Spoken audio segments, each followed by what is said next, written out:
म्हणजे मी शंभूराजेजींनाही फोन करणार आहे, मकरंद पाटलांना मी ऑलरेडी फोन करून सगळी माहिती घेतलेली आहे. ही निवडणूक रद्द व्हावी अशी मागणी कराल तुम्ही? का नाही कर, माझं म्हणणं आहे ही जर त्यांना इथे न्याय मिळत नसेल तर मकरंद पाटील आणि शंभूराजेंना जर धक्काबुक्की झाली असेल तर ते दोघंही कॅबिनेट मिनिस्टर आहेत, त्याची पारदर्शक इन्क्वायरी झाली पाहिजे. आणि जर सरकारने त्यांना एक तर त्या सरकारचे भाग आहेत, म्हणजे ज्या सरकारमध्ये तुम्ही आहात तेच सरकार तुम्हाला धक्काधुक्की करतायत.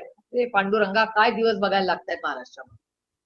आणि मित्र पक्षांना, त्यांचे मित्र पक्ष आहेत ना, म्हणजे मला आश्चर्य वाटतंय की एकीकडे तुम्ही सत्तेमध्ये एकत्र आहात आणि दुसरीकडे त्याच भावाला धाकट्या भाऊ तुम्हीच म्हणताय त्यांना. मी कुणाला धाकट्या बिकट्या समजत नाही, मी सगळ्यांना समान समजते.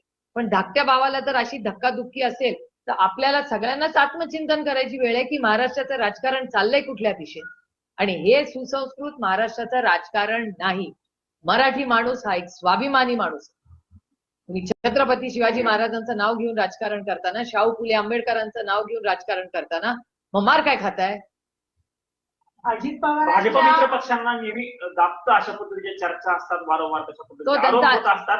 पण ह्या घटनेमुळे ते पुन्हा एकदा सिद्ध झाले असं म्हणायचं की सोबत असलेल्या तो त्यांचा आणि त्यांच्या युतीचा आघाडीचा जे काय असेल किंवा त्यांच्या मित्र पक्षाचा अंतर्गत प्रश्न आहे.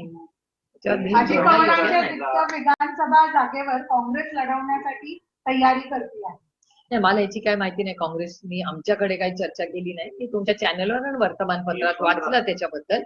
त्याच्यामुळे जेव्हा काँग्रेसकडे काय प्रस्ताव असेल, पण आमची महाविकास आघाडीला विनंती राहील की दादा अनेक वर्ष तिथे लोकप्रतिनिधी म्हणून दादांनी तिथे काम केलेलं, उत्तम काम केलेलं आहे. आणि आज वहिनींना अशा प्रक्रियेत ह्या सगळ्या सिच्युएशन मध्ये ही जबाबदारी घ्यावी लागते. तर आमच्याकडून विनंतीच सगळ्यांना राहील की सुनेत्रा वहिनी पवार यांचं इलेक्शन आमच्या तरी मनात आहे की ते बिनविरोध व्हावं. चव्हाणांचा जिल्हा म्हणून मानलं जातं. तुमच्या पक्षातले अनेक नेते तिथे काही कोणतीही घटना घडली अजितदादांच्या चुकीवर किती संगमावरती जातात. आता या सगळ्या परिस्थितीमध्ये साताऱ्यातील एवढा मोठा जीडीपीमान इतिहास आहे आणि तिथे ही घटना घडते.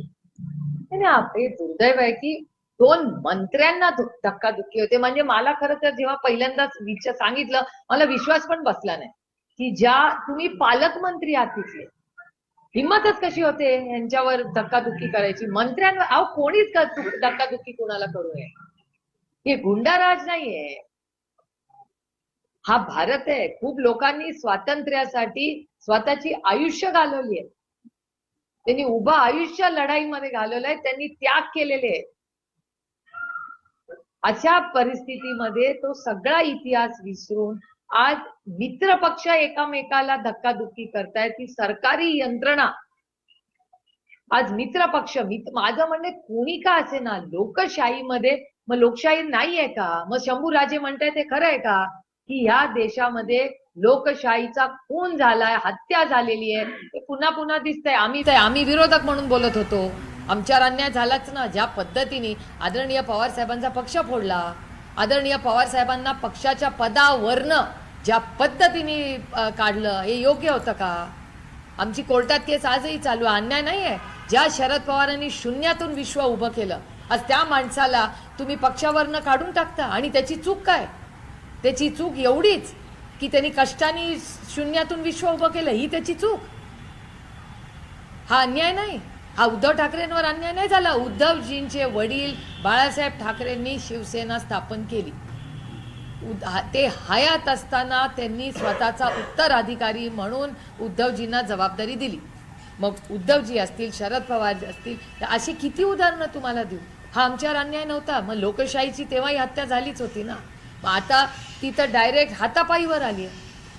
आणि हे अतिशय अस्वस्थ करणार आहे. म्हणजे हा राजकीय विषय नाही आहे, हा अस्वस्थ करणारा विषय की ज्या महाराष्ट्रामध्ये छत्रपतींचा महाराष्ट्र, शाहू फुले आंबेडकरांचा महाराष्ट्र, यशवंतराव चव्हाणांचा महाराष्ट्र, आणि ते पण साताऱ्यात कुठेही झालं तरी वाईटच आहे हो. त्यातून पवित्र आपल्या साताऱ्यात जाऊन अशी धक्काधुक्की होते, हे लाजिरवाणी आहे. आणि माझी अपेक्षा आहे की जसं महाराष्ट्राच्या माननीय मुख्यमंत्र्यांनी या खरात केसमध्ये स्टँड घेतला, तसंच राजकीय सगळं बाजूला ठेवून सुसंस्कृत महाराष्ट्राचे सुसंस्कृत मुख्यमंत्री म्हणून माझी माननीय देवेंद्रजींकडून अपेक्षा आहे की ह्याही कष्टामध्ये त्यांच्या कॅबिनेटच्या 2 मंत्री आहेत, कुठल्याही पक्षाचे असले तरी शंभूराजे त्यांचे कॅबिनेट मिनिस्टर आहेत, मकरंद आबाद त्यांचे कॅबिनेट मिनिस्टर आहेत. स्वतःच्या कॅबिनेट मिनिस्टरची जर हातापायी अशी होत असेल कुणाकडून तर त्यांची नैतिक जबाबदारी नाही का? तुम्ही मायबाप सरकार आहात, तुम्ही महाराष्ट्राचे माननीय मुख्यमंत्री आहात. मी खूप अपेक्षेने देवेंद्रजींना विनम्र विनंती करते. या खराब प्रकरणातल्या विक्टिम्सच्या बाबतीमध्ये खूप असंवेदनशीलपणा दिसतोय यंत्रणांकडूनही आणि सोशल मीडियावर. तुम्हाला एक महिला म्हणून यात काय आणि कोणाला माझी पत्र एवढीच लिहिणार का या सगळ्या videos माझी एवढीच अपेक्षा आहे की आयडेंटिटी, बलात्कारामध्ये ह्या देशात कायदा आहे की ज्याच्यावर बलात्कार होतो त्याचं नाव किंवा ओळख कधीही बाहेर येता कामा नये. तशीच गोष्ट ह्याही केसमध्ये हवी किंवा कुठल्याही केसमध्ये हवी. या सगळ्या महिला ज्यांच्यावर अत्याचार झालेत, अन्याय झालेले आहेत, त्यांचं एक आयुष्य आहे, त्यांची प्रायव्हसी ही संविधानानेही त्यांना तो अधिकार दिलेला आहे. त्यामुळे प्रायव्हसी राईट्स या आपण सगळ्यांनी जपल्या पाहिजेत. मी बघते तुमच्या सगळ्या चॅनल्सवर जेव्हा ते व्हिडिओ येतात तुम्ही असे ते कळत नाही आम्हाला नक्की काय चाललंय. ते ज्या जबाबदारीने मीडिया ते व्हिडिओ दाखवत आहे त्या जबाबदारीने आम्हीही कोणी, म्हणजे त्याची सुरुवात माझ्यापासून झाली पाहिजे, कोणीही आम्ही ते व्हिडिओ फॉरवर्ड करता कामा नये. त्या महिलांची प्रायव्हसी आहे, त्या एका समाजात राहतात, कुटुंबात राहतात. तर सातारा प्रकरणी यावेळी खासदार सुप्रिया सुळे यांनी एक महत्त्वाचं वक्तव्य केले. ही सगळी घटना अस्वस्थ करणारी आहे असं सुळेंनी म्हटलंय.